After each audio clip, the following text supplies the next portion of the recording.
What's up, everybody? Hope everyone is doing well. My name's Anthony. On today's video, we are going to be looking at year number 4 of my grape trellis.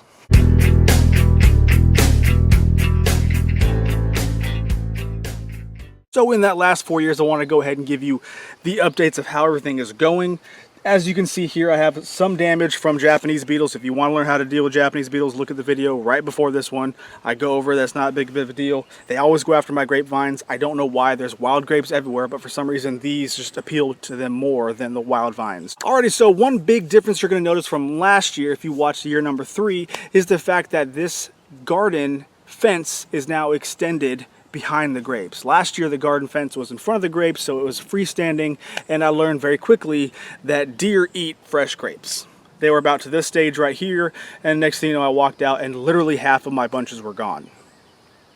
Because the deer, and this was like 5.5 feet in the air, so the deer are definitely getting on their hind legs or something to eat these. So I learned my lesson very quickly. You want to make sure you fence these off from deer because they will absolutely go and wipe you out overnight. So I built the fence out beyond the grapes. So now the grapes are resting inside my garden fence. Now another thing I want to make sure I mention is you've noticed when I did plant this, or when I made the trellis the first place, I planted 2 vines. Well, this vine on the left, if you're actually looking right at it, this vine on the left is doing much better than this vine this year. I don't know why. They both did pretty equally last year.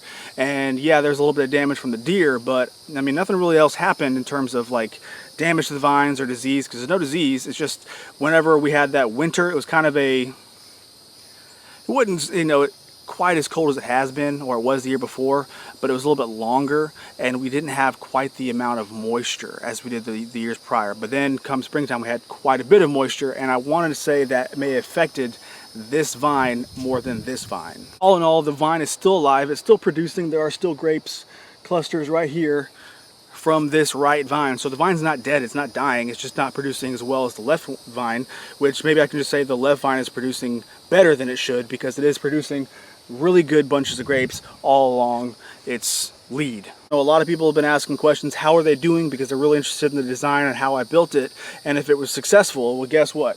This is an example of how successful it was. So as you can see right now, obviously this is off camera, I'll pan through at the end, but I have, I don't know, probably 15 clusters right now. Last year I had probably 40 before the deer came and demolished half of them, but this year I noticed it's not as many clusters, but they're bigger grapes. Does that make sense? Last year the grapes were pretty small, like the size of maybe my pinky or a blueberry size, but this year they're a lot bigger and they look like actual grapes. Now, one more thing I want to make sure that I mention is you see right here there's a couple yellowing leaves. Well, we've been going on probably about a month now. Oh, a hummingbird.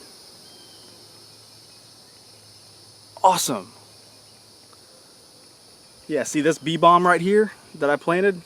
Or that's not flowering. This one, bee balm, has been getting the, you know, the hummingbirds and the bumblebees going crazy. They're all in front of me right now. So I haven't seen a hummingbird visit this year, and that's just amazing. Awesome. Hey, sorry about that.